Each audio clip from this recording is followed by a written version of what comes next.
ওকে কিন্তু 7:30 বাজে অ্যারেস্ট করে 11টার পরে অ্যারেস্ট দেখাইছি। এই যে 4 ঘন্টা এবং 4.5 ঘন্টার সময় অপুকে অমানবিক নির্যাতন করা হয়েছে।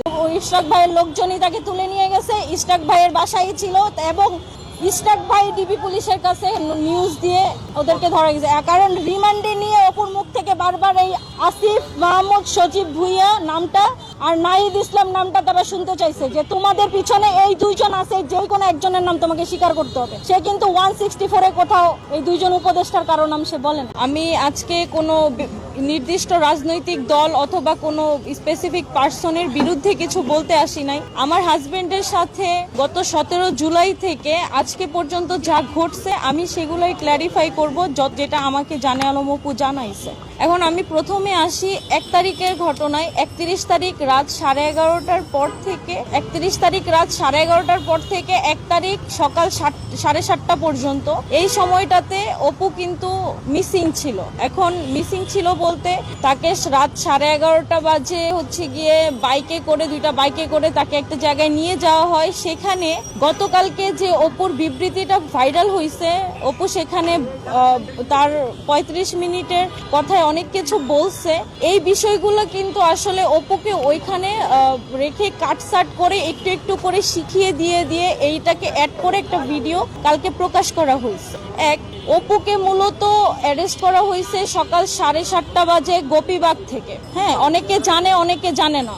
গোপীবাগ একজনের বাসার সামনে বা গলি থেকে ওকে অ্যারেস্ট করা হয়েছে। ডিবি অ্যারেস্ট করছে। অ্যারেস্ট করার পরে ওকে কিন্তু 7:30 বাজে অ্যারেস্ট করে 11টার পরে অ্যারেস্ট দেখাইছে। এই যে 4 ঘন্টা এবং 4.5 ঘন্টার সময় অপুকে অমানবিক নির্যাতন করা হয়েছে। ডিবি পুলিশ আমাদেরকে অপুর কোনো সন্ধান দেয় নাই। তারা সকাল 11:30টার পরে যখন মিডিয়া জানছে, তারপরে থেকে রাত 12টা পর্যন্ত তারা ঢাকার বিভিন্ন জায়গায় অপুকে নিয়ে ঘুরছে। তারা কিন্তু অপুকে 24 ঘন্টার মধ্যে কোর্টে উঠায় নাই। 2 তারিখে দুপুর 3টার পরে অপুকে কোর্টে উঠাইছে এবং 10 দিনের রিমান্ড দাবি করছে, এটা সবাই জানে, এবং 4 দিনের রিমান্ড মঞ্জুর করছে। আমার লয়ার বলছিল, অর্থাৎ অপুর লয়ার বলছিল যে অপু কিন্তু মূলত জুলাইয়ের আহত যোদ্ধা। তার কিন্তু নিউরো হসপিটালে চিকিৎসাধীন অবস্থায় সে এখনো আছে, তার ব্রেনে ড্যামেজ আছে। তো আমরা ওইগুলো মেডিকেল পেপার সাবমিট করে অনেক রিকোয়েস্ট করছিলাম ওকে যেন রিমান্ড না দেওয়া হয়। তারপরেও 4 দিনের রিমান্ড দেওয়া হয়েছে।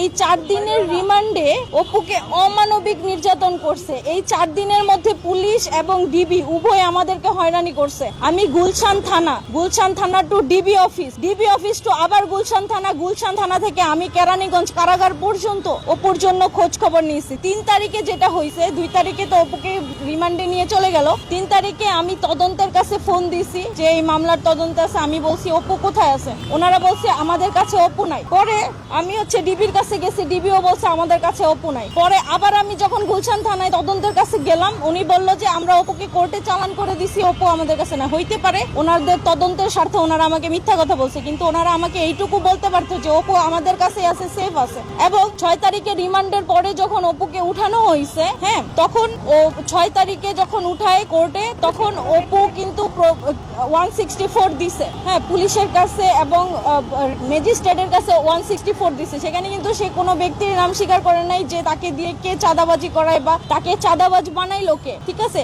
অপুর কিন্তু পূর্বে চাঁদাবাজির কোনো রকমের রেকর্ড নাই। সে একদম নিরেট অসহায় একটা ছেলে। বাবা মারা গেছে, মা আছে, জীবিত আছে, কিন্তু মা অন্যত্র বিয়ে করছে। অপুর কিন্তু বাবা মা, সেই সূত্রে বাবা মা কেউ নাই এবং ওর পাশে দাঁড়ানোরও কেউ নাই। এই কঠিন সময়টাতে অপু যে নিজে কিভাবে ফাঁসছে।